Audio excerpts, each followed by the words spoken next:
வாழ்க வையகம், வாழ்க வையகம், வாழ்க வளமுடன். வாழ்க வையகம், வாழ்க வையகம், வாழ்க வளமுடன். குரு வாழ்க, குருவே துணை. வேதாத்ரி மகரிஷியின் பல பரிமாணங்கள் குறித்து இப்பொழுது சிந்திப்போம்.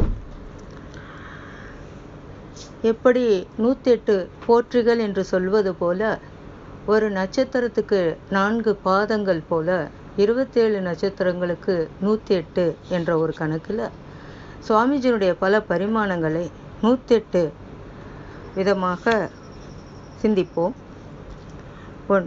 அணு தோன்றிய விதத்தையும் அதன் செயல்பாடுகளை பற்றி பேசும்போது இயற்பியல் விஞ்ஞானி, ஐன்ஸ்டீனின் கனவை நனவாக்கிய விஞ்ஞானி என்றும் கூறலாம். மூலகங்கள், அவற்றின் அமைப்புகள் பற்றி கூறும்போது வேதியியல் விஞ்ஞானி. சுத்த வெளியிலிருந்து அணுக்கள் தோன்றி பஞ்சபூதங்களாகி பிரபஞ்சமாகி ஓரறிவு முதல் 6 அறிவு மனிதன் வரை உள்ள தன்மாற்றத்தை பற்றி கூறும்போது உயிரியல் விஞ்ஞானி. எல்லாம் வல்ல இறைவனை முற்றிலும் உணர்த்தியதால் மெய்ஞானி. பிறப்பிற்கும் இறப்பிற்கும் முன்னும் பின்னும் உயிரின் நிலை, வாழுங்காலத்தில் உயிரின் நிலை பற்றி பேசியதால் தத்துவ ஞானி. பிரம்மத்தை போதித்ததால் பிரம்ம ஞானி. விஞ்ஞானத்தையும் மெய்ஞானத்தையும் ஒருங்கிணைத்து பேசியதால் மெய்ஞான விஞ்ஞானி. பாமர மக்களும் புரிந்து கொள்ளும் வகையில் இவரது பயிற்சிகள் அமைந்துள்ளதாலும் குறைந்தளவு கல்வி கொண்டவரையும் இறைநிலையை உணரச் செய்ததால் பாமர மக்களின் தத்துவ ஞானி. மறைபொருளான காந்தத்தை பற்றி தெளிவாக கூறி அதுவே எல்லா செயல்களுக்கும், அதாவது ஞான கர்ம இந்திரியங்களை இயக்கி உலக இன்பங்களை அனுபவிக்க காரணம் என்பதை விளக்கியும் நவீன பௌதீகம், ரசாயனம், மரபியல், உளவியல், மருத்துவம், அறிவியல், பொருளாதாரத்துறையிலும் நடைமுறைப்படுத்த முடியும் என்று வலியுறுத்திய காந்த தத்துவ ஞானி. இயற்கை தத்துவத்தை உணரச் செய்த இயற்கை தத்துவ ஞானி. கிராமத்து மக்களும் கூடுமாஞ்சேரியில் உள்ள மக்கள் மட்டுமன்றி இறைநிலையை அனைவரையும் உணர வைத்த கிராமத்து ஞானி. மின்சாரம் மூலம் காந்தத்தை உணரச் செய்த மின்னியல் ஞானி.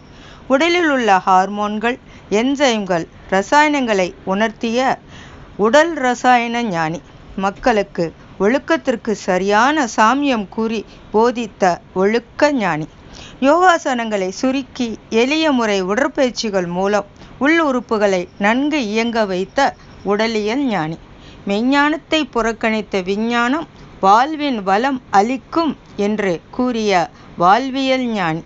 அகத்ததுதான் தெய்வம் என்ற திருமூலரின் வாக்கை பின்பற்றி 9 வகையான தவங்களை தந்த தவஞானி. வள்ளுவருக்கு புதுமுகம் தந்து அவரது 50 குறளுக்கு திருக்குறள் உட்புறல் விளக்கம் என்ற நூல் மூலம் விளக்கம் தந்த வள்ளுவ ஞானி. உயிரை உடலில் தக்க வைக்கக்கூடிய அரிய கலையான காயகல்ப கலையை தந்த சித்த ஞானி. அகத்தவம், அகத்தாய்வை ஒரு பறவையின் 2 இறக்கைகளை போன்றது, ஒரு நாணயத்தின் 2 பக்கங்களை போன்றது, ஒரு தண்டவாளத்தின் 2 ரெயில்ஸ்களை போன்றது என்று கூறி நம்மை நாமே சீர்திருத்திக் கொள்ளும் வாய்ப்பை தந்த ஆராய்ச்சி ஞானி.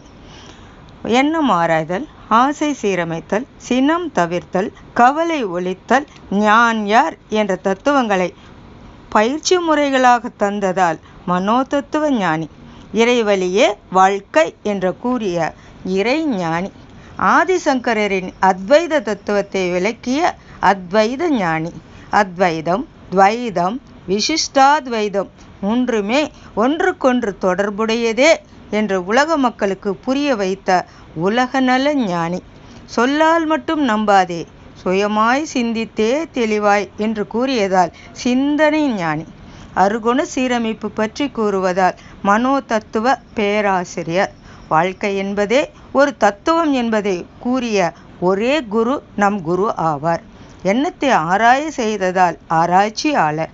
ஆசையை சீரமைத்து வாழ்வை சீரமைக்க வைத்ததால் சீரமைப்பாளர். சினத்தை தவிர்க்க பயிற்சி தந்ததால் பயிற்சியாளர். கவலையை ஒழிக்க வழிகாட்டியதால் வழிகாட்டாளர். நான் யார் என்பதை தெளிவாக விளக்கி உணர வைத்த உணர்வாளர்.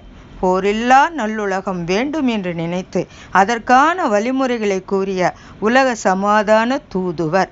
பொருள் துறையில் சமநீதி வேண்டுமென எண்ணிய பொருளாதார நிபுணர். சீர்திருத்த பண்பாடு வேண்டுமென கூறிய சீர்திருத்தவாதி. சிந்தனையோர் வழிவாழ வழிகோலிய சிந்தனையாளர். நேர்மையான நீதிமுறையை வலியுறுத்திய நேர்மையாளர். சிறப்புணர்ந்த பெண் மதிப்பு பற்றி கூறிய பெண்ணியவாதி. தேர்திருவிழாவை தவிர்க்கச் சொன்ன சமூக ஆய்வாளர். சிறுவருக்கே விளையாட்டு, அதாவது வளரும் குழந்தைகளுக்கு மட்டும் விளையாட்டு என்று கூறிய விமர்சகர். செயலுக்கேற்ற விளைவே இறை நீதி, இறை சட்டம் என்று கூறிய நீதியாளர். பார் முழுதும் உணவு நீர் பொதுவாக்க வேண்டும் என்று நினைத்த பாரதியாரின் கனவும் கூட பொது உடைமையாளர். நில உலகோர் ஆட்சி குறித்து வலியுறுத்திய சமூக சிந்தனாவாதி. பல மதங்கள் பல கடவுள் பழக்கம் ஒழித்து உண்மையான இறைவனை உணர்த்திய உலக சமயவாதி. இயற்கையை உணர வைத்து இயற்கையை காத்த இயற்கை ஆய்வாளர். கர்மயோகம் தந்ததால் கர்மயோகி. இறை தத்துவத்தை தந்ததால் இறை தூதர். வாழும் நெறிகளை அழகுற கூறிய நெறியாளர். இறை தேடலை விட்டுவிட்டு இறை உணர்வு பெறுவதே முக்தி, வீடு பேறு என கூறிய இறை உணர்வாளர். மனித வாழ்வின் நோக்கமே இறைநிலை அடைதலான முழுமை பேறு ஆகும். அப்போதுதான் மன நிறைவு, மன அமைதி கிட்டும் என்று கூறிய அருளாளர். வாழ்க வையகம், வாழ்க வையகம், வாழ்க வளமுடன் என்று வாழ்த்தியே மற்றவர்களை நெறிப்படுத்த முடியும் என்று கூறிய அன்பாளர். பள்ளி கல்வி மட்டும் போதாது, பண்பாட்டு கல்வி மூலமே சமுதாயத்தில் நல்ல மாற்றம் வரும் என்று 5 ஒழுக்க 2 ஒழுக்க பண்பாடுகளை தந்த பண்பாட்டாளர். ஆசிரமம் அமைக்காதீர், ஆன்மீகம் போதிக்கும் பல்கலைக்கழகமாக மாற்றுங்கள் என்று சீரிய சிந்தனையை தந்த தொலைநோக்கு பார்வை கொண்ட தொலைநோக்காளர். எதனையும் போதனை மார்க்கமாக மட்டுமல்லாமல் சாதனை மார்க்கமாக வாழ்ந்து காட்டிய சாதனையாளர். மனம் எனும் புதினம் அது ஜீவகாந்த அலையே என்றும். சுத்தவெளியின் அலையக்கம் மூலமாக வந்த ஜீவகாந்த அலையே மனம் என்று மிக துல்லியமாக முடிவு கண்டவர் ஆதலால் பகுத்துணர்வாளர். புத்தர்களின் ஆராய்ச்சி நெறி, சமணர்களின் உணவு மேன்மை, இஸ்லாமியரின் தொழுகை, கிறிஸ்தவர்களின் தொண்டு மனம் பற்றியெல்லாம் அற்புதமாக கூறிய மெய் உணர்வாளர். அறிவு என்ற திறவுகோலால் மனதை திறக்கவே அறிவு திருக்கோயில்கள் என்று 200க்கும் மேற்பட்ட அறிவு திருக்கோயில்களை கட்ட வைத்த அறிவாளர். பெண்ணின் பெருமையை 1960களிலேயே தந்து குடும்ப அமைதியை பாங்குடனே தந்த பாங்காளர்.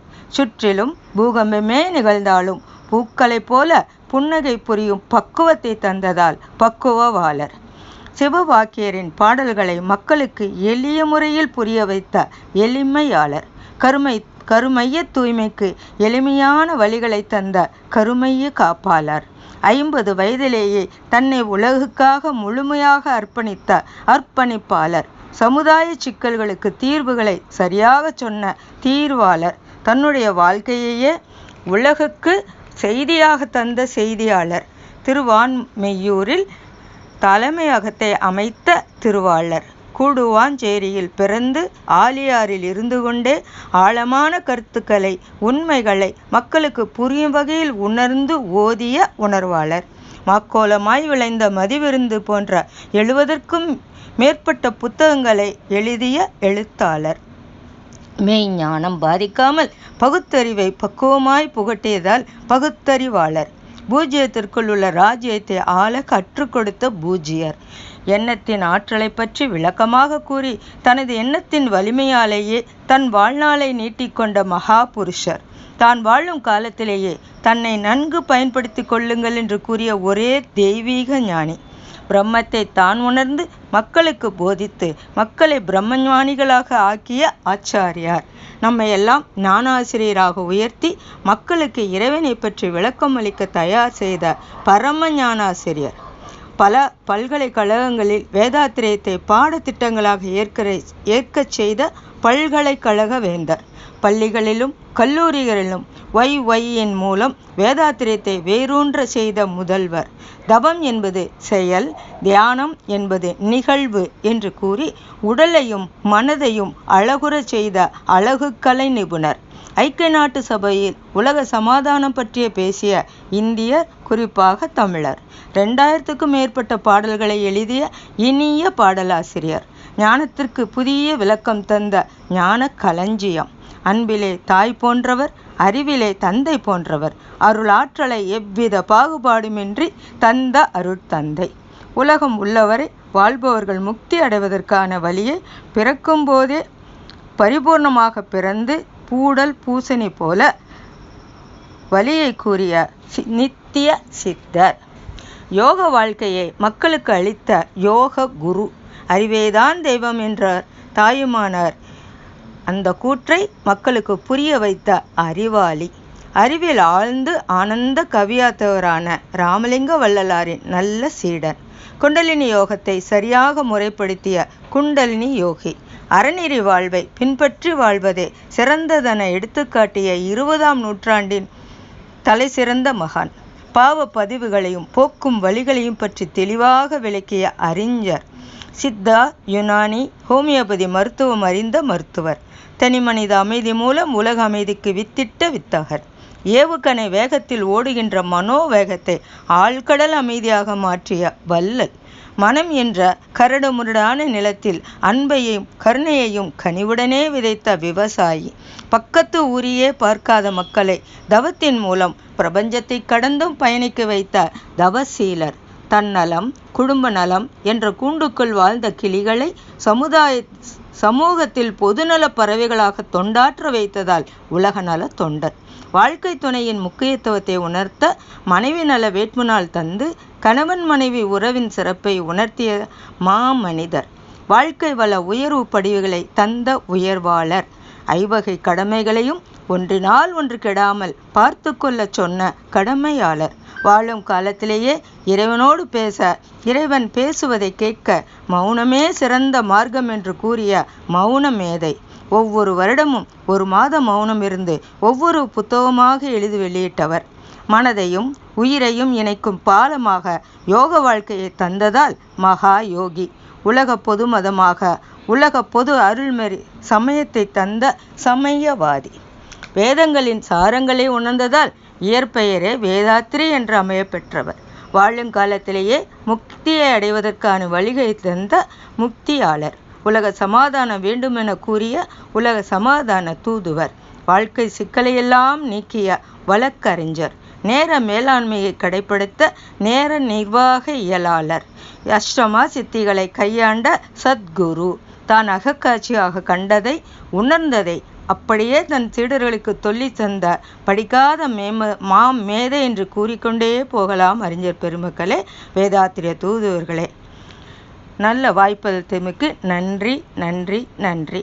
நீங்களும் உங்களுடைய அன்பு குடும்பமும் உடல் நலம், நீலாயுள், நிறை செல்வம், உயர் புகழ், மெய்ஞானம் ஓங்கி வாழ குருவர்களும் திருவர்களும் துணை புரிய மனமாற வாழ்த்தி நிறைவு செய்கிறேன். வாழ்க வளமுடன், வாழ்க வளமுடன், வாழ்க வளமுடன். வாழ்க வளமுடன். ஸ்கை வேதாத்திரியம் அமுதம் சேனலுக்கு இதுவரைக்கும் சப்ஸ்கிரைப் பண்ணின அனைத்து அன்பர்களுக்கும் மிக்க நன்றி. வாழ்க வளமுடன். அனைவரும் வேதாத்திரிய தத்துவங்களை உலகறிய செய்வோம். இந்த சேனலை உங்கள் அன்பர்கள் அனைவருக்கும் ஷேர் செய்து பயன்பெறுங்கள். நன்றி. வாழ்க வளமுடன்.